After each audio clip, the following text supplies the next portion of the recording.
You are listening to Medscape's In Discussion series on colorectal cancer, a podcast where thought leaders and clinical experts share their diverse insights and practical ideas for optimizing patient care. This series is hosted by Dr. Benjamin Schlechter. Dr. Schlechter is a senior physician in gastrointestinal oncology at the Dana-Farber Cancer Institute. Relevant disclosures can be found with the episode show notes on medscape.com or the Medscape app.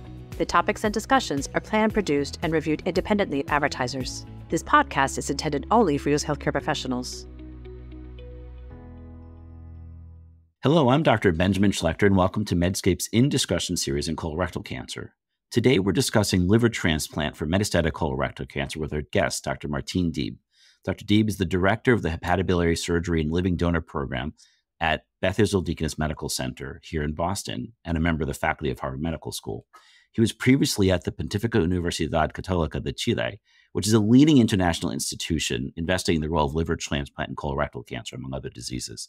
Dr. Dieb, before we move to our discussion, I'd like to hear a bit about your pathway to becoming a transplant surgeon, and in particular, how you ended up working on colorectal cancer and liver transplant in this field.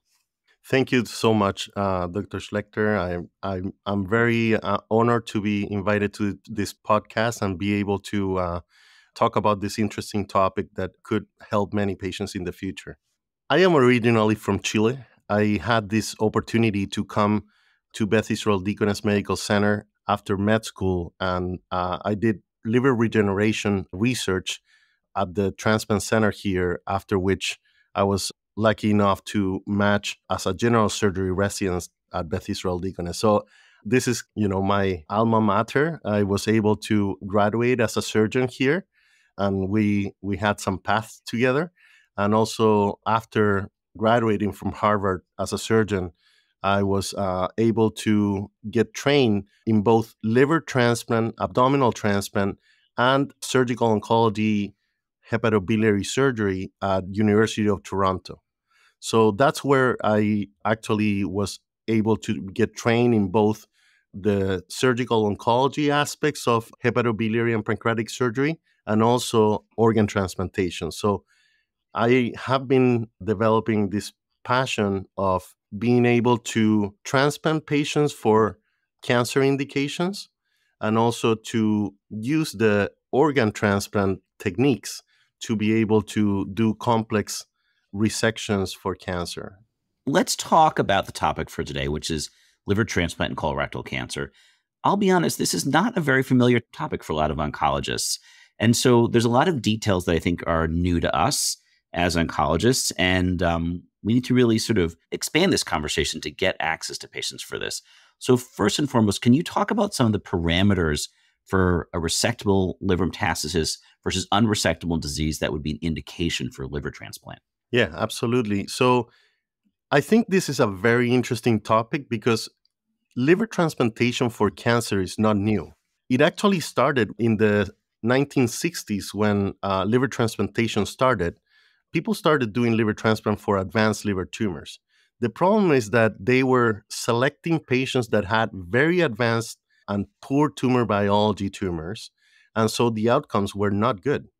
So it was only until 1996 where Milan criteria started with Mazzaferro and really using strict criteria of patient selection to be able to do liver transplant for selected HCC hepatocellular carcinoma patients. And that, having those excellent outcomes, selecting patients, kind of opened the field for what we now call transplant oncology, which is really using selection criteria and using other methods to be able to select which patients will do well after transplantation, even with the immunosuppression and everything. So liver transplantation for colorectal metastasis was actually used in the very beginning of the era of liver transplantation, but with very poor outcomes. And it was abandoned because of the outcomes. And then it is exciting to see that after 20 years of not doing it, there was a group in Norway who started doing, again, liver transplant for colorectal mets, but very, very selected patients. And the reason for that was because they basically had a very unusual setting where they had, in Norway, they have more liver donors than actual patients on the list waiting for liver transplant. So they can't share these livers. And we're all jealous, right? Like every single, country in the West, we're trying to struggle because we don't have enough livers for the rest of the list. And they had a lot of livers to be able to transplant people. And they decided to transplant some selected patients with colorectal mets that were unresectable. And the surprise is that they basically found that they were able to get a 60% survival at 5 years. And so that was new. And after that, they basically, in Norway, they started showing this data to other centers in the world. And it wasn't until this year that, we are able to see not only the long-term data and long-term outcomes of using liver transplantation for unresectable colorectal mets, but also we're now having data from a prospective clinical trial from France. It was actually 3 countries that came with a prospective clinical trial that was in France, Belgium, and Italy. And we now see that we have a little stronger data to support the use of liver transplant for unresectable colorectal mets. Yeah, and so that's the TransMet study you're referencing that was presented at ASCO in the late-breaking abstract session 2024, and then more recently in June of this year in Lancet. Both of those papers were led by Renee Adam. So that was a really, really cool presentation to sit through. I was in the room and I was taking a ton of notes, and there was a lot of info that came out of that. So first of all, it showed that patients who had received chemotherapy and were responding could then go on to liver transplant in that population. Impressively, 81% of the patients who were randomized to transplant actually received it. And frankly, that's a big number, especially compared to the West, as you said, and in particular the US, and here in New England, where livers are a very precious commodity. And even accounting for that, if you look at the intention to treat analysis, the 5-year overall survival in that population was 57% compared to 13% with chemotherapy. And that feels like a real number for chemotherapy. And if you look at the per protocol analysis, frankly, the numbers are higher. It's always a challenging assessment. What was also interesting to me was the pattern of recurrence, which is in general, recurrences were extrahepatic. So not only were patients rendered disease-free, but in general, the liver remained disease-free, and only 3% of patients had liver-only recurrence, and 11% had widespread metastatic disease. The biggest group was lung metastases at about 40%. Ultimately, they reported a PFS of 17.4 months for transplant compared to 6.4 months with chemotherapy. So really, on every parameter, it looks like liver transplant wins for these people. So help me out. Who are these people? How do we find these people? What are the inclusions and exclusions for this population? I think that's very important. This is not a therapy that will be for every patient. These are selected patients that have liver only unresectable colorectal mets. So these are patients that don't have any extrahepatic disease and that either the primary has been taken out already or that they have, the primary present, but the plan is to take the primary and then do a liver transplantation after 3 months, hopefully or after 6 months of removing the primary. So these are patients that all the criteria that we have seen in terms of the best outcomes are patients that have Oslo scores of less than 3. So the Oslo trial that included the SECA1, SECA2 trial basically showed that patients with a maximal tumor diameter of less than 5.5, with a pre-transplant CEA of less than 80, that do not have progression on chemotherapy, do actually better, among other variables. But the concept is that this is a therapy that will be applicable for only some selected patients. That way, we can continue to have adequate overall survival post-transplant that would be comparable to other disease that we do liver transplant with. Were there other biomarkers, any mutations that were included or excluded? Yes. So if you look at SECA1, SECA2 trial outcomes and also the TransMet, they all, say patients with BRAF mutation, they shouldn't be transplanted. There are other parameters, including For example, the site of the primary tumor matters. So patients with a left-sided colon primary do much better than patients that have a right-sided primary, although that's not a complete contraindication.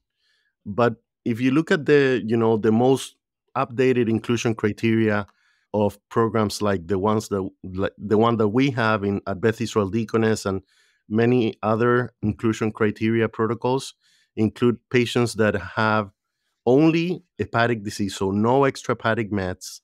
The resection of the primary has been done or will be done after a multidisciplinary discussion. They have absence of BRAF mutation and that they don't have progression on chemotherapy. So hopefully there's enough months to be able to make sure that there's no intrahepatic or extrahepatic progression while on chemotherapy, and that's including CEA and also looking at the imaging. So when you're seeing a patient, how much chemo do you think they should have? What's like a good run-in chemotherapy wise for these patients? And before, let's say I refer a patient into you, how much chemo should they have? And then what should I do? Do I get a PET scan? Do I get an MRI? What's the right scanning I should do to prove there's no extrahepatic disease before sending a patient in for consideration? Yeah, so first we need to confirm unresectability. So referring patients early is always a good measure to make sure that we're all in agreement that it's actually unresectable patient, and having a PET scan from the very beginning is helpful because it actually shows what's the disease before doing chemotherapy. And then in terms of the lines of chemotherapy, ideally in the TransMed trial, for example, the idea was to show tumor control for at least 3 months with less than 3 lines of chemotherapy. And some patients will do that with FOLFIRI, and most patients, and it depends on the case. I think some of those evaluations will need to have a multidisciplinary discussion. And in our case, that we are connected to the Norway team, and we frequently talk with the Oslo team and an international community of transplant centers that we are doing a protocol for liver transplant for colorectal mets to get opinions on particular cases. But I think referring patients early is a good measure. If we don't think that they qualify, we will let the team know. But I think we're strictly looking at patients that have unresectable liver mets that don't have extrahepatic disease. And the idea is to do primary tumor resection and then get to transplantation within the next, hopefully after 6 months. In some cases that have some concerns in terms of tumor biology, we may even extend the time from diagnosis to transplant to over 1.5 years. Excellent. And what's the experience like for these patients? In training as a resident many years ago, I saw cirrhotic patients who went on to liver transplant, and that was sort of trading one disease for another. What is the post-transplant, sort of the remission experience of a liver transplant for colorectal cancer like for the patient? Yeah, so that's a very important point. I think that transplantation has gotten better and better as it has, chemotherapy and systemic therapy. The liver transplantation experience from 20 years ago has improved dramatically. And I think the quality of life of liver transplant patients after transplantation has increased quite a bit. At Beth Israel Deaconess, we have a liver transplant program that is doing over 100 livers a year. And when you have a high volume center, usually, the experience gets better. The time in the hospital stay post transplant decreases, and in general, we're doing liver transplants, and patients are getting extubated in the OR 30% of the time. They're going home within 1 or 2 weeks, the vast majority of them. And obviously, they need to have immunosuppression for their rest of their lives. And so we have a very good program of transplant coordinators that will help the family and the patient to live with immunosuppression and live with a transplanted organ. But I would say that we have many, many patients that, especially these patients that are not sick cirrhotic patients that are so deteriorated, these are patients that have low MEL scores. They don't have, liver disease. They have a cancer. So usually patients like that, many of them, they're able to go back to work, to live a quality of life that is fairly reasonable. Yeah, it's good to hear, when we hear statements like liver transplant for colon cancer, a lot of us have this picture of a much sicker population. But it's interesting and true that the colorectal cancer population as a candidate for liver transplant is a much healthier population than the That's cirrhotic right. population. Yeah. So let's talk about organs and donors. Largely in the TransMed study, for example, that was cadaveric donors. Those were not living donors. And you've done a lot of work on living donors. So if the answer in the US, because of limited access to organs, is going to be living donors, who are those donors? What is that like? How do you identify them? Yeah, so there's a lot of advantages to using living donors for these patients. Usually, in any type of patient that needs a liver transplant, you can have cadaveric donors or deceased donors, is the same concept. There are two types of deceased donors, the brain dead donors and the donors after cardiac death.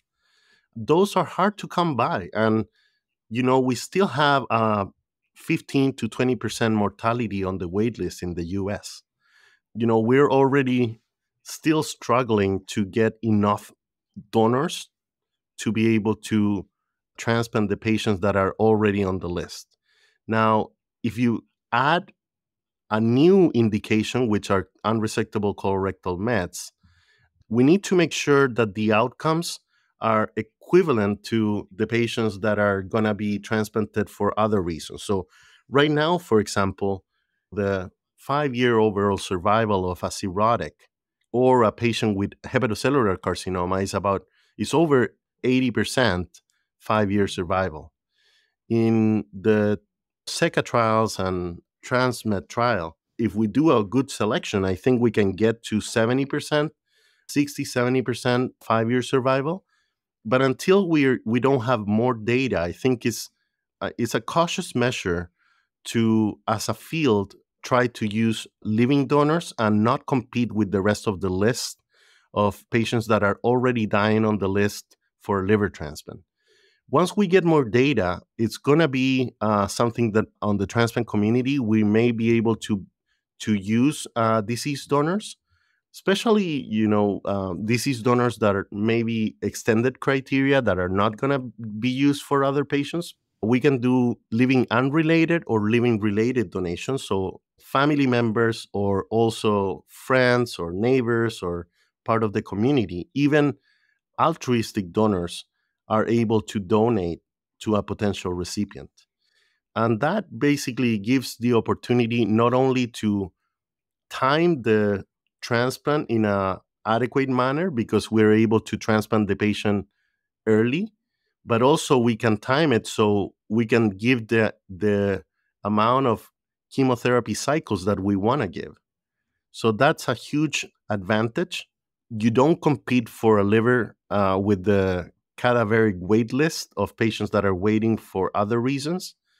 And you are able to select the tumor biology very well because you know exactly when the surgery is going to be. And so we say, okay, in this patient that has, for example, KRAS mutation and has left-sided colon cancer primary, and has been, having a good tumor biology with no progression, we will wait 6 months from the primary tumor to the transplant, which is going to be 1 year from diagnosis to transplant.